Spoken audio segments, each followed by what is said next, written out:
Welcome everyone to the WERA 103 Nutrient Management and Soil Science webinar today.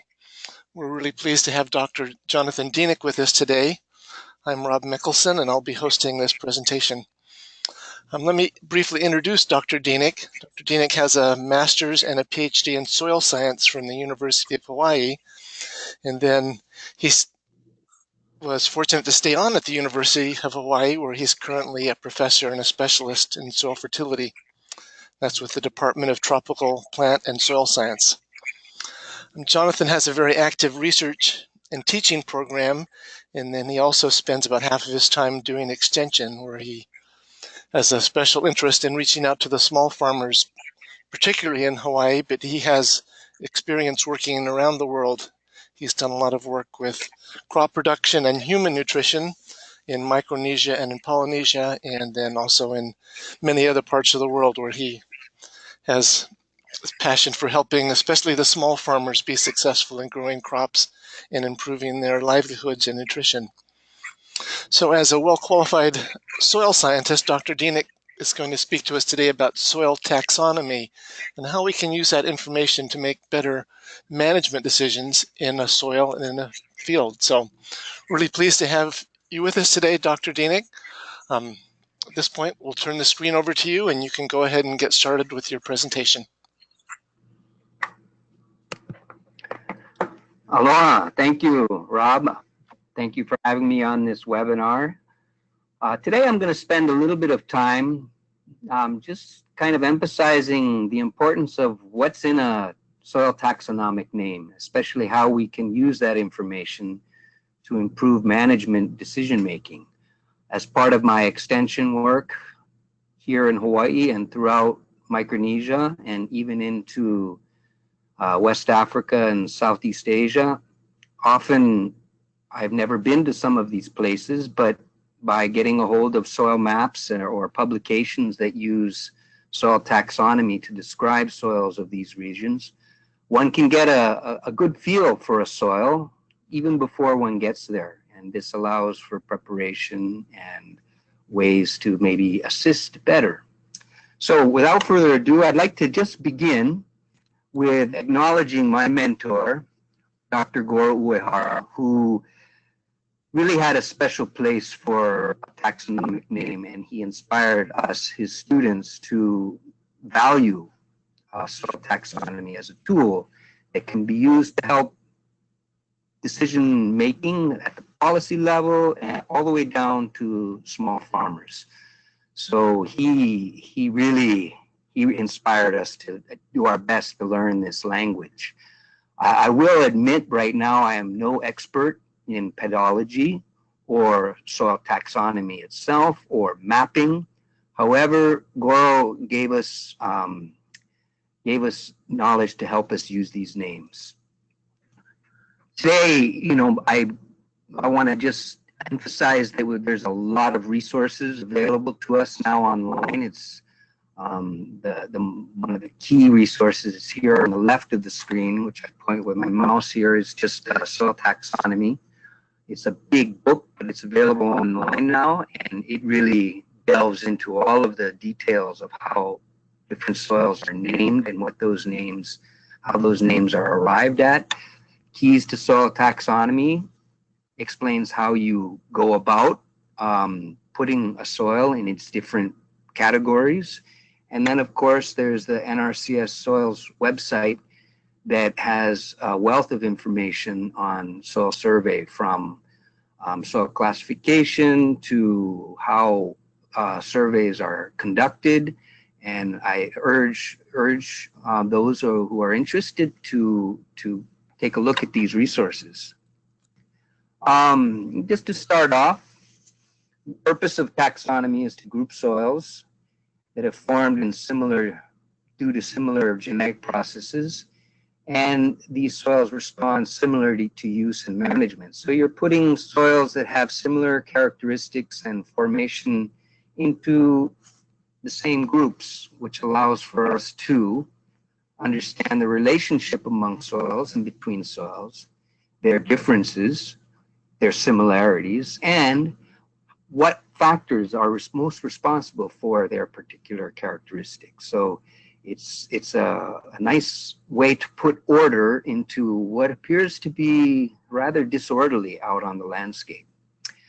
Secondly, with a name, with a classification, we can predict or estimate a soil's potential or limitation for specific uses. So we have an idea now of what the characteristics of that soil are and how those soils might respond to management or best suited to what type of land use.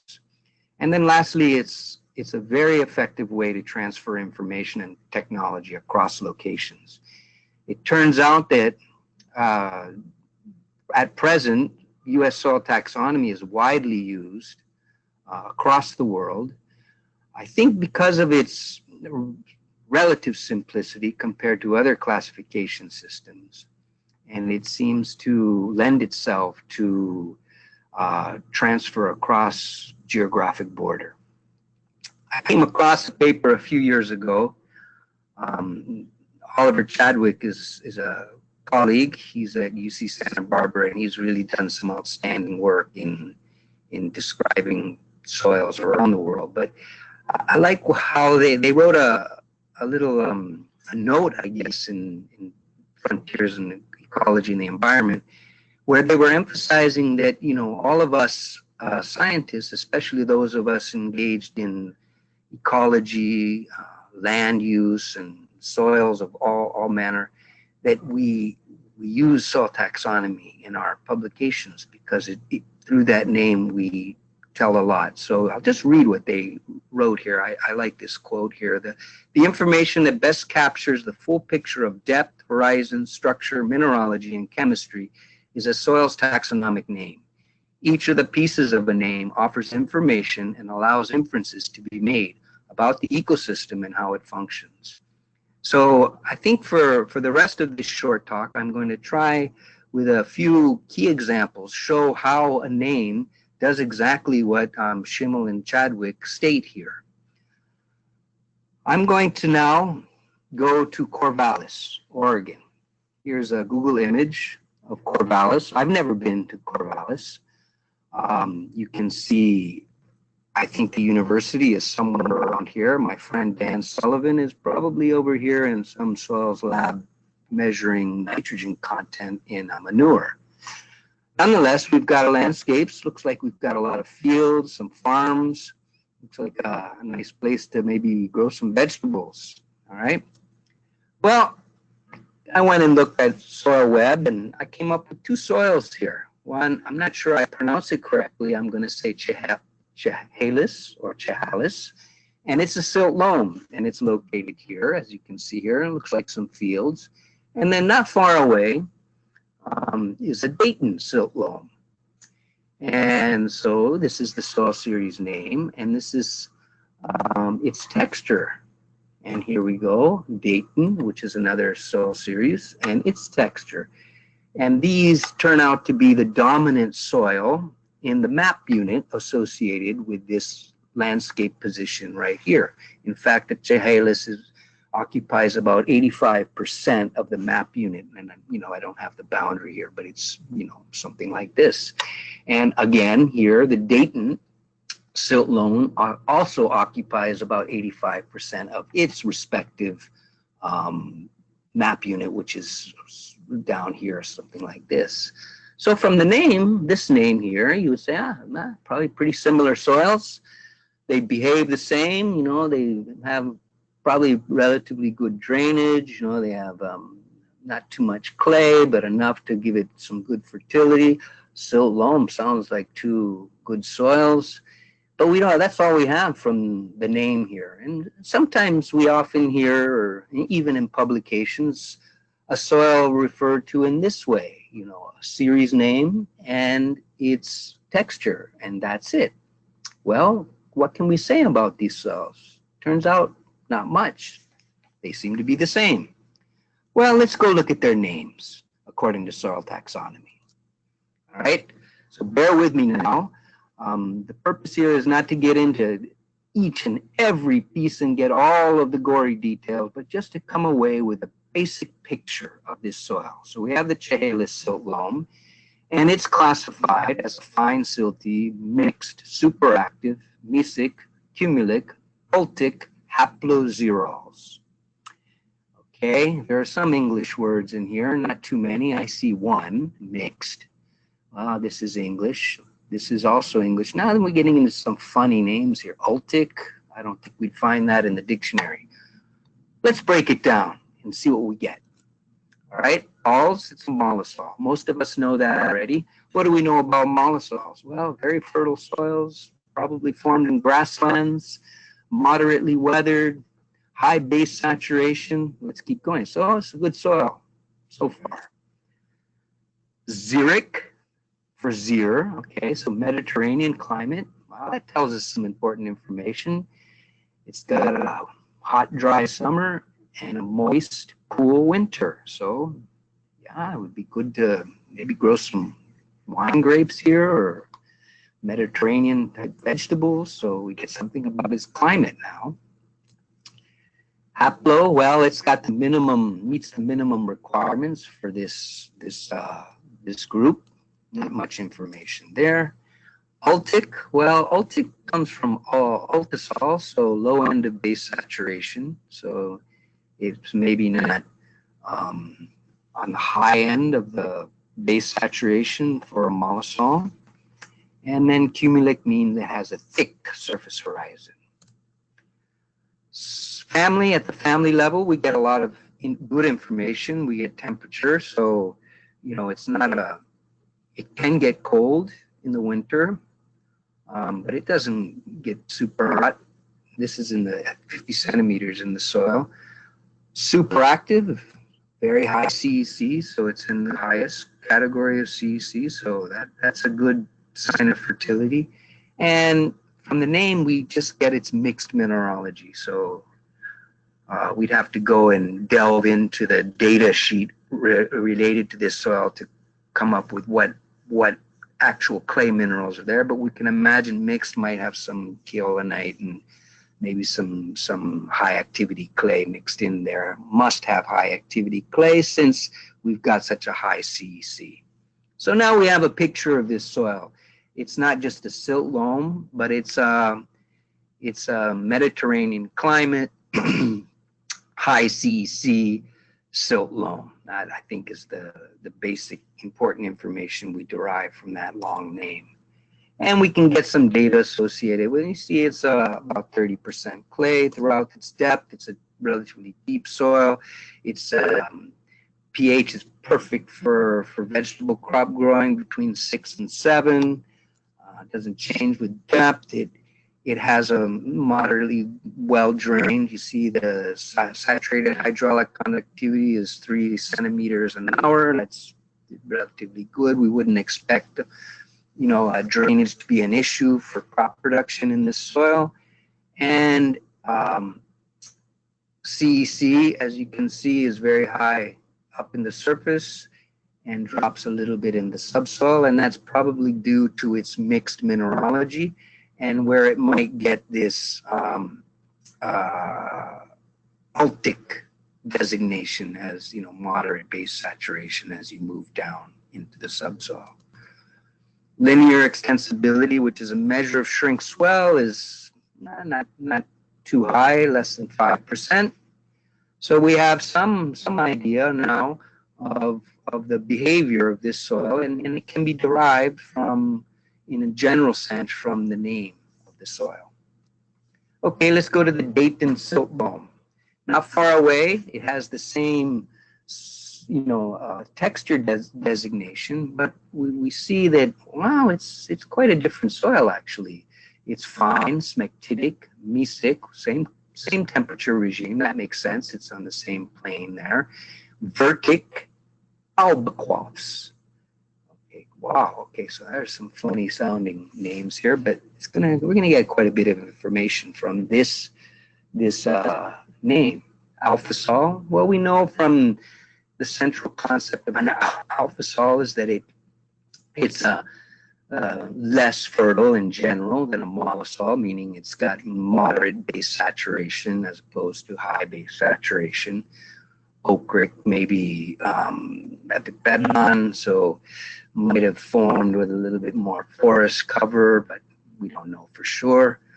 But alpha soils also are good soils. Let's keep going. Aquic. This is an important designation. Aquic means that the soil profile is wet, which is an indicator of poor to very poor drainage. So the aquic moisture regime here tells us something about how water in the profile behaves. And the most important thing to get from this is relatively poor drainage. And we also may deduce from this that at water table may be closer to the soil surface than at the other landscape position. So we have a big difference here now between the Chehalis and the Dayton, and it's going to be related to drainage.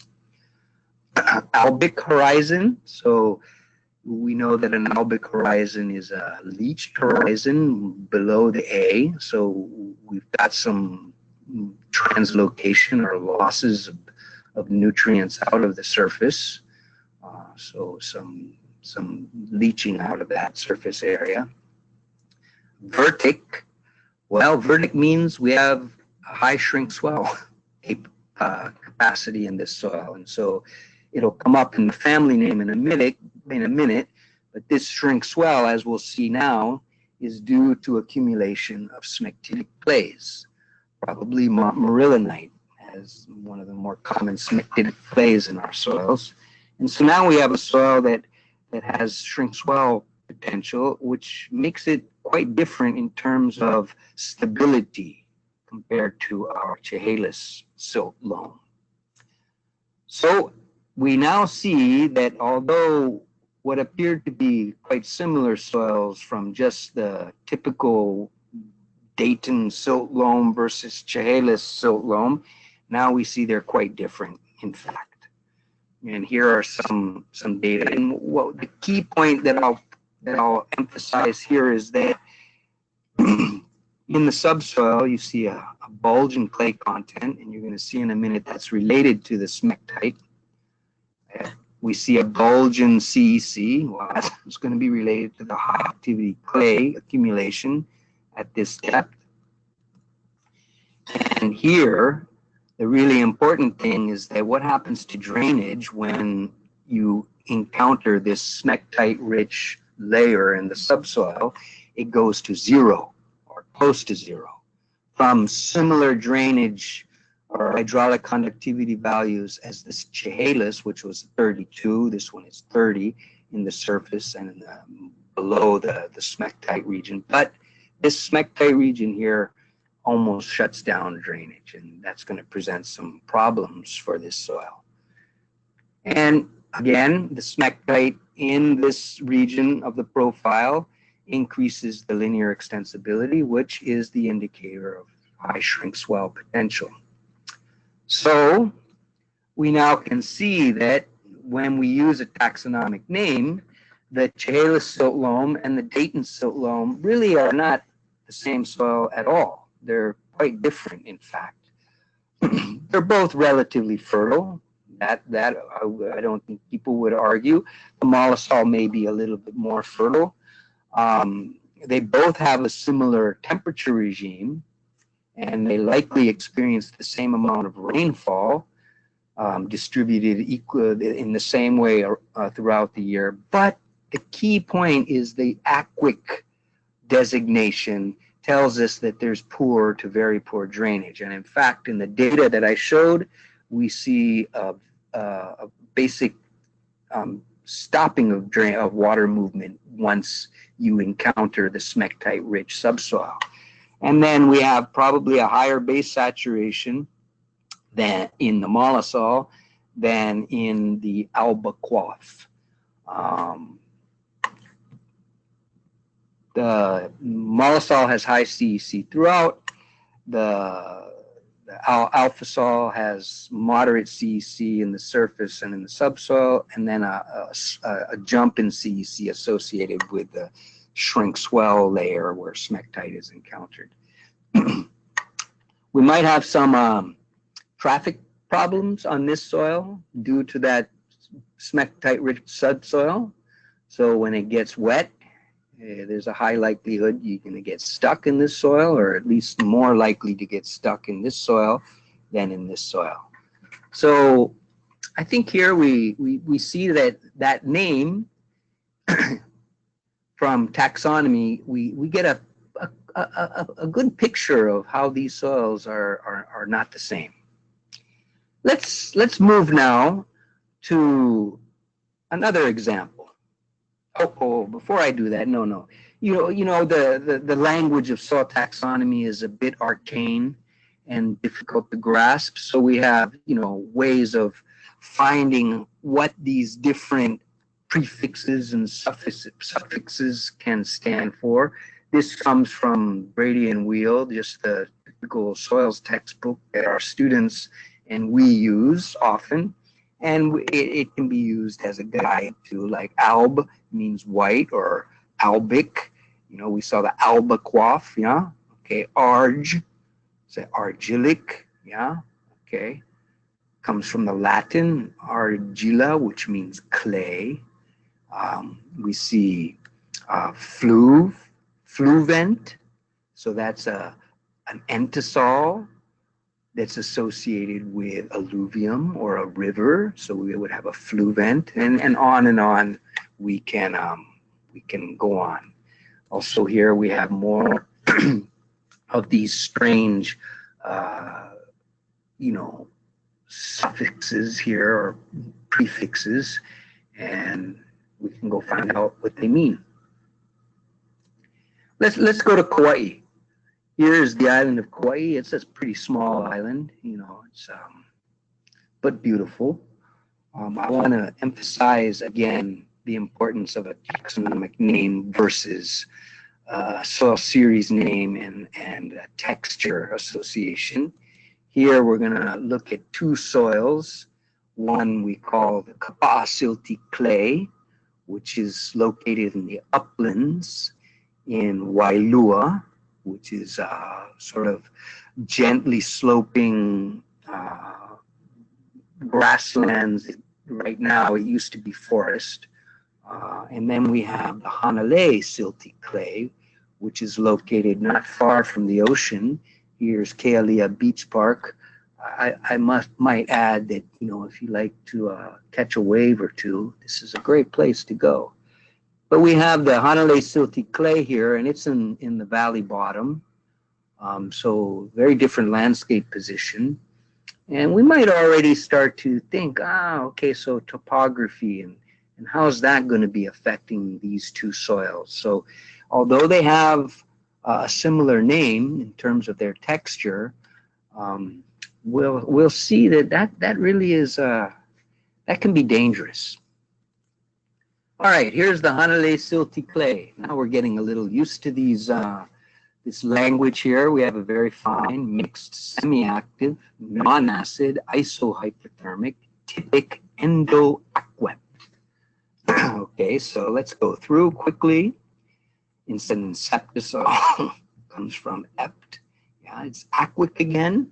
So it similar to our Dayton soil, it has a wet profile. And in fact, at the grape group, the endo-aquept means that this soil, the water table is really close to the surface here. And in fact, this soil is wet for large periods of time during the year. So a fully water saturated subsoil comes from this endo. And then typic, meaning that it's right in the center of this grape group.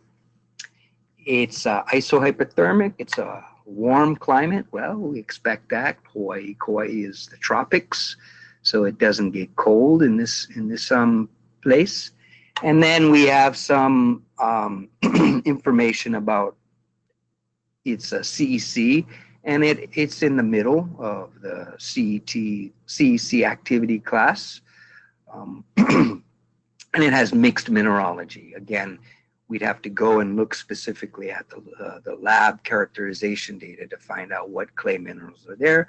but we might expect some high activity clay. And because we're in the tropics, we know there's going to be, and it's a wet area, we would imagine a fair amount of halloysite, which is a low activity hydrated kaolinite. Okay, so from this name, you know, we're going to say this is a relatively fertile soil. You know, it has a fair amount of CEC, but it's a wet soil and near neutral, okay, but wet. And so that's going to be important. Let's move a minute to the next soil. No, pardon, I have some data.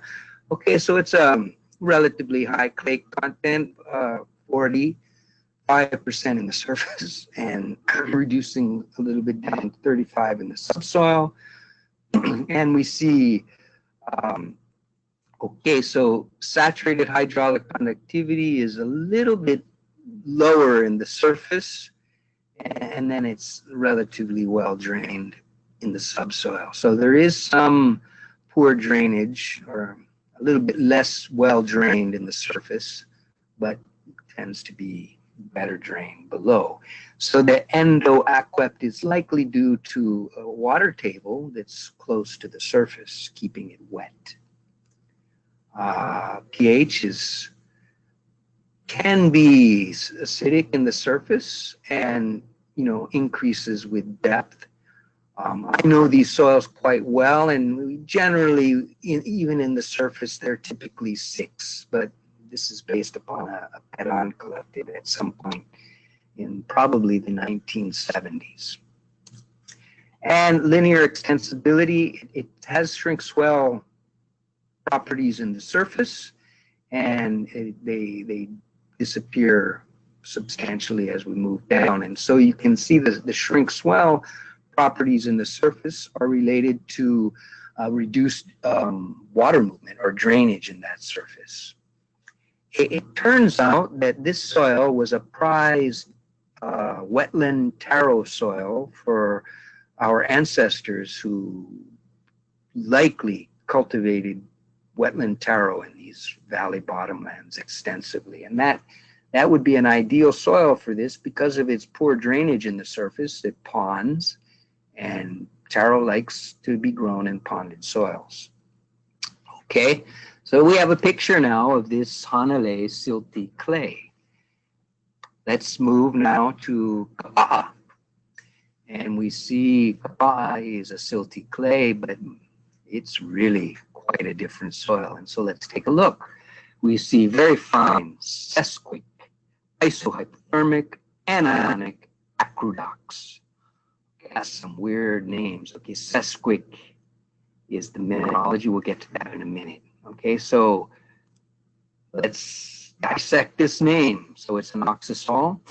We know that oxisols are the soils of the humid tropics. They are on the far end of the weathering spectrum, so highly weathered soil. They tend to be low fertility soils. We see that it's a eutic moisture regime. So this is a wet soil, wet climate, rains most of the year. And in fact, when you go to Wailua, it's green all year long. And it's very rare to have many consecutive days without rainfall. The acrodox, great group, tells us that this is a highly weathered soil. So that ACR, acra, comes and designates high weathering. At the subgroup, we learned that it's an anionic acrodox, and this is quite an unusual soil. In fact, its colloids, especially in the subsurface, possess net positive charge. So instead of CEC, we have AEC, and that's a distinct contrast to the Hanalei silty clay, which had relatively high CEC throughout the soil profile. So now we have a soil that down in the subsoil basically has no capacity to hold base cations. It's a warm soil, similar to its cousin down at the ocean. And it's sesquic in mineralogy, which means it has a high concentration of iron and aluminum oxide clays. So now we see that although these two soils are silty clays, they are really on almost opposite ends of the fertility spectrum. One being relatively fertile, productive soil, and the other, the kapa'a, being very infertile. And let's look at some of the data a minute here. And so we see it's a high clay soil. In fact, you know, this clay content is definitely underestimated because we know that this soil with its high oxide content is going to have cemented aggregates that resist dispersion by the pipette method, or sodium hexametaphosphate will not disperse these clays. So we're probably underestimating clay, but nonetheless, high clay content. We see that although it has quite a bit more clay, it has a much higher saturated hydraulic conductivity, especially in the surface soil, where it's almost 8 centimeters an hour. And this is due to the aggregation, or the well-aggregated nature and granular structure of this soil due to oxide cementation. And even down in the subsoil, it's relatively well drained. So despite high clay content, we have no indication that drainage will be a problem in this soil. In fact, flooding is quite rare, even on the flatter areas of this soil. Very low linear extensibility, and that makes sense because it's a low activity clay system dominated by oxides of iron and aluminum, so very little shrink swell potential. And lastly, it's an acid soil, but you notice that in the subsoil the pH goes up, and that's due to the oxide clay content in the subsoil, where hematite, for example, has a zero, pH 0 of about 8. So it's always trying to equilibrate and move up. So it's not super acid, but 5 is relatively acid.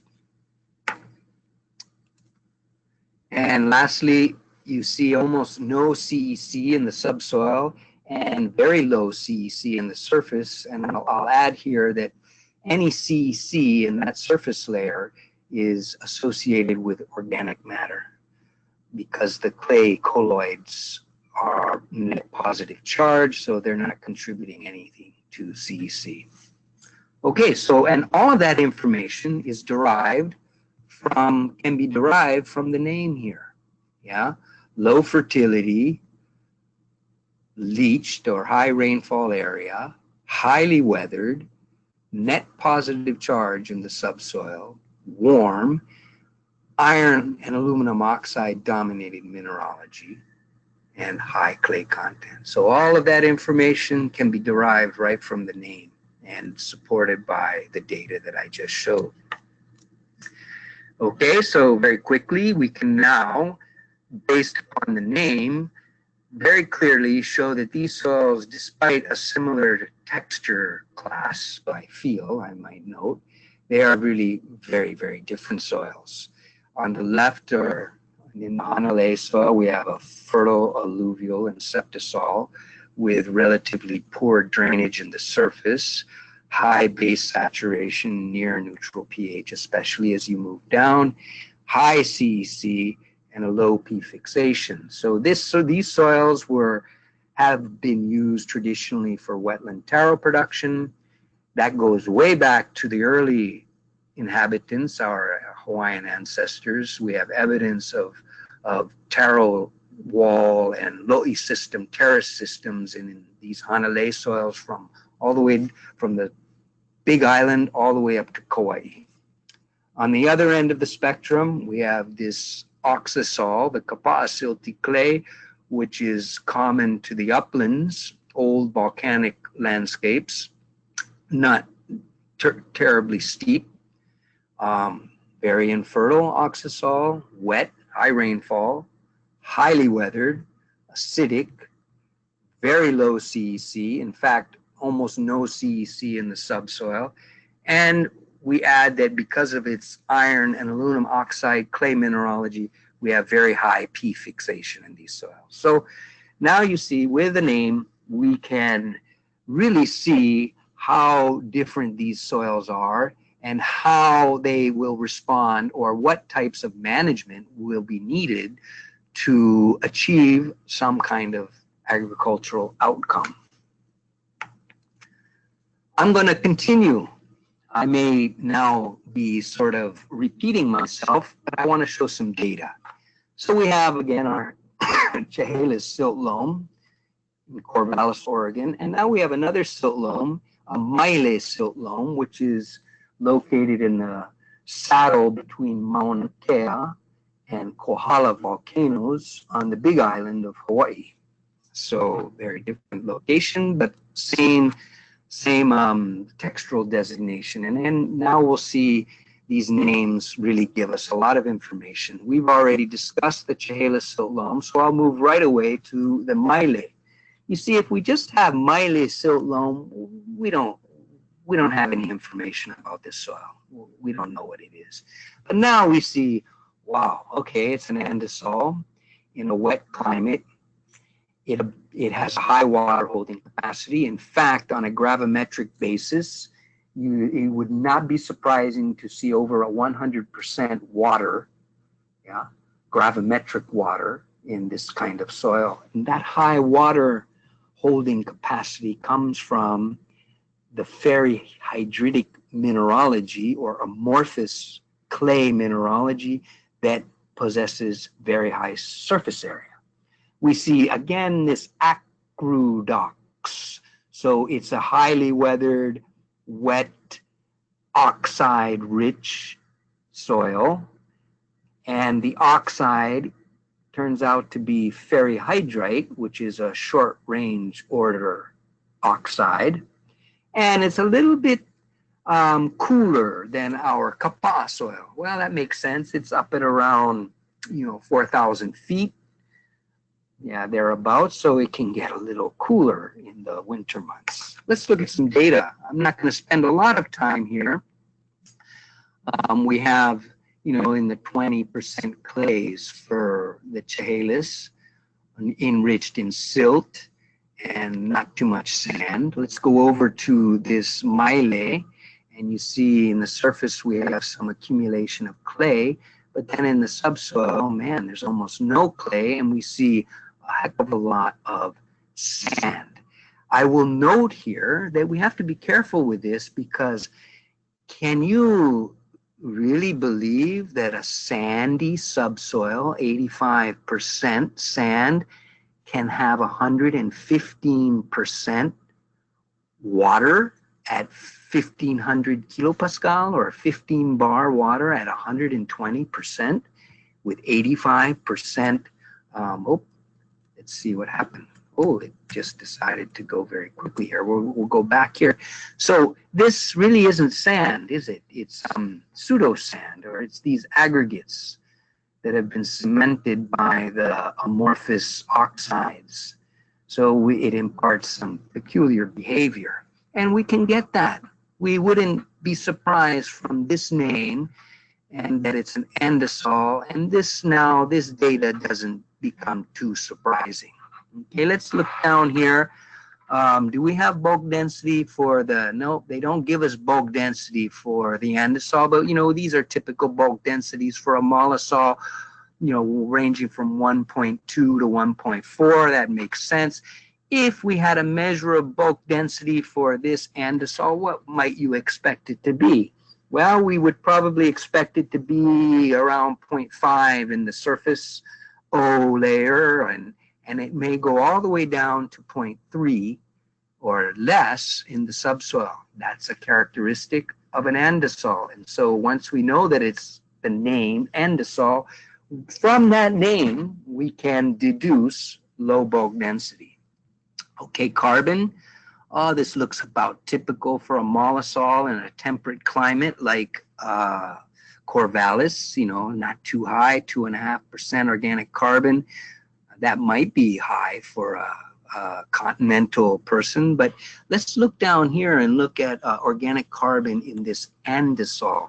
And we have organic carbon at almost 40% in the O layer. In the A layer, it's down to almost 20% or 17.5%, and it remains very high throughout the profile.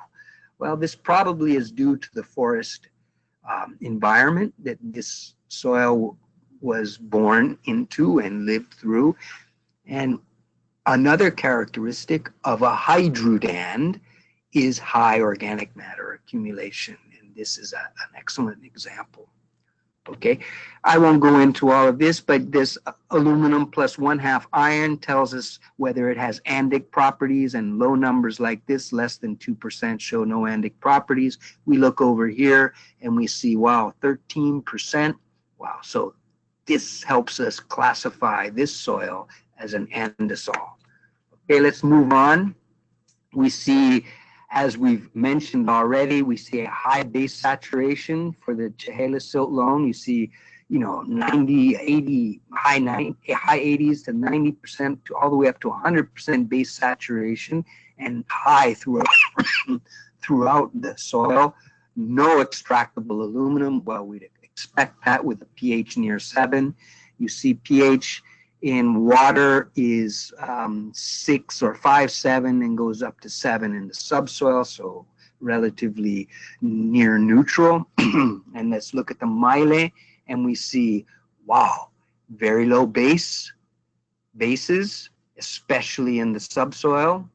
Yeah, and here, here's another peculiarity of a tropical andesol, well, an andesol in general, is that you have a huge difference between CEC measured at pH 7, which is really high here. You see it's almost up to 100 centimoles of charge per kilogram, and that's due to the variable charge nature of the colloid surface, meaning that as you raise pH, this colloid surface gains negative charge, and because ferrihydrite, the clay mineral in this soil, has a very high surface area, it's a supercharged system.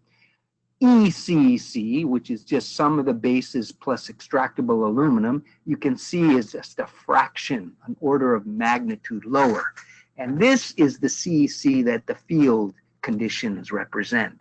And what do we find here? We find extremely low base saturation and high aluminum. Okay, and this is a property of many highly weathered soils in the tropics. Okay, pH very low, 4, and increasing slightly in the subsoil. So we see, wow, I don't think you can get any more different than a Chehalis silt-loam or a Mile silt-loam, although in the beginning they carried the same name. So here's a quick summary. Fertile mollisol with all of its properties, and then we have the infertile andesol, wet, highly weathered, very acid, AEC likely in the subsoil, and this soil would take the prize for pea fixation. It sucks up pea like a sponge. So you see we have such a contrast, and it's all driven by mineralogy, the clay mineralogy. Nonetheless, this Mile silt-loam can support a beautifully diverse, tropical, wet rainforest. Unfortunately, a lot of the landscape that was once a diverse tropical rainforest was cleared for sugarcane. And so you have to go up into the higher elevations to find the beautiful forests that are well adapted to what appear to be a very infertile soil. And here, the fertility of this soil is the biology, the high organic matter that supports a diverse fungal community. And mycorrhiza plays a key role in supporting the forest. So I hope I haven't gone too far off the scale here, and I'd like to end with just some pictures. Here's our Mile soil. This is the acrydoxic hydrudand. It's a deep soil. It's got a beautifully red hue to it from the ferrihydrite. Here is another UDAN. I was recently in Colombia. This is a UDAN outside of Medellin. And you can see again beautiful structure associated with the aggregation of these soils, the iron-rich subsoil, but the rich organic matter in the surface. And then, you know, 100 kilometers or so away in a little bit wetter area outside of Medellin, we have this beautiful melanodan with its melanic epipedon and then some leached subsurface, and then, you know, accumulation of amorphous clays in the subsoil. So I thank you all for your patience, and aloha.